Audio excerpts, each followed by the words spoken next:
What's up, guys? It's your boy Josh, along with my other man, on the grand Josh Valles, and we are here with Showtime's Fight Form, where we're doing an instant reaction, our first ever instant reaction for tonight's fight: Frank Martin versus Tank Davis. Tank's first fight in over a year. I think it's his longest layoff in a while, and it ended with an eighth round KO, not a TKO, a KO, and it's definitely going to be up there for knockout of the year. So I want to hear, what are your instant thoughts of this fight? My instant thoughts were, Frank, what are you doing? Why are you on the ropes, my mans? You were right there in the center of the ring, exchanging shots with Tank Davis. You know what I'm saying? In the beginning rounds, we saw a confident Frank Martin who wasn't over aggressive, placing his shots where they needed to be, moving around the ring. What was he thinking to get away from that game plan and stay stationary against the ropes against a fighter like Tank Davis, who, I don't know if you know this, Josh, but like Tank Davis hits really hard. So I don't know. Being there, I've kind of heard that. They said yeah, maybe. knockout I don't percentage know. is high. I don't know how Yeah. high. I think it's over 90. Yeah, so to stand there in front of a Tank Davis and allow him to tee off, essentially, was a horrible game Literally. plan. Even in the midst of that game plan, it's one of those game plans where you say to yourself, yeah, no, this ain't the one. No, no, no, no, no, no. Like, it's one of those, like, real quick, like, yeah, okay, I should probably switch. I can't let that happen again. Counter punching and losing that battle is one thing. To stand still against the ropes and allow Tank to tee off, you either knew something that we didn't know going into this fight, or in the midst of this fight, you knew that your loss was coming regardless, so you're just going to take your L right here. But you definitely got away from the game plan from the beginning part of the fight. Definitely lost it in the middle to the end, and we saw the result there.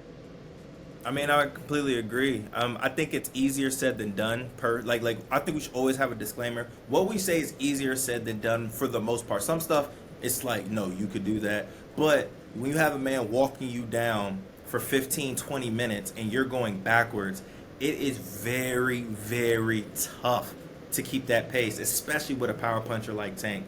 I thought Frank. I mean, it's what we said before. Tank is going to give away rounds. Frank looked good because in reality, one, Tank was probably a little rusty, but also Tank gave him those rounds. That's what Tank does.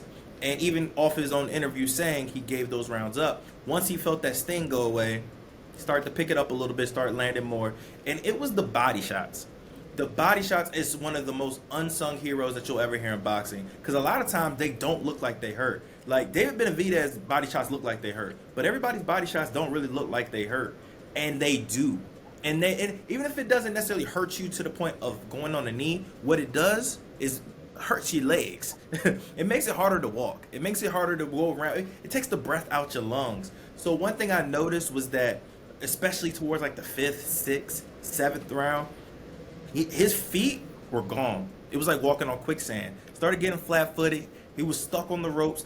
I think he wanted to get away from the ropes, but his body was just like, I can't.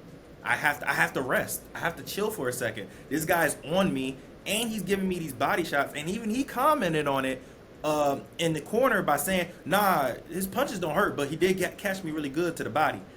I was like, And like I said, body shots will literally will work you through the entire fight. It's not like it's just going to bother you for round 3. If they bothered you in round 3, it's going to bother you 4, 5, 6, 7, 8, 9 until the fight ends. And That's it's just only how going to hurt. They're only going to hurt more as the rounds go on. Exactly. So, yet still, that is what really opened it up. And then, Tank's famous uppercut is a thing of beauty. It's perfect. It's what he does. And he's a counterpuncher. So walking into it, or even like having him, even falling for that and getting caught with it clean, you're like, you're gonna go to sleep. So like realistically, that second follow-up shot wasn't even really necessary. He was done. Like, he probably wasn't gonna be like dropped, but he was out on his feet. So that second shot, it was just so crucial because it was an open shot. Man said, hey, here you go. And he cleaned his clock. And I'm just telling you right now, man, I don't know Like I've already said this before. Wilder is the hardest puncher of our generation. This, that, and the third. But you're gonna be tough. It's gonna be tough to find a fighter who's gonna have a better knockout reel than Tank Davis, because he just when he hits you, it just like it makes you say One ugh. after another, yeah. I mean, one after another, we see it time and time again. These one-shot KO highlight reels. I mean, it's it's starting to get laughable at this point, but we'll have to see what he does as he inevitably has to step up again his competition into hopefully a Lomachenko fight.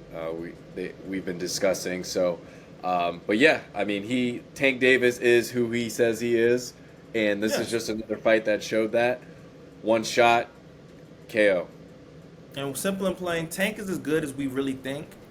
We just want to see it versus better competition. Frank showed that he is among the best at that division. I think he showed that he is game. He's tough. I thought he gave Tank some things to adjust to, some things to worry about, and gave him a really good battle for this.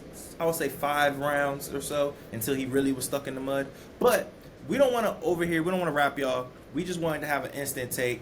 Our next episode, we'll be talking about this fight more in depth, but also we're going to talk about what's next. We got to talk about David Benavidez because that's also a big fight that happened this night.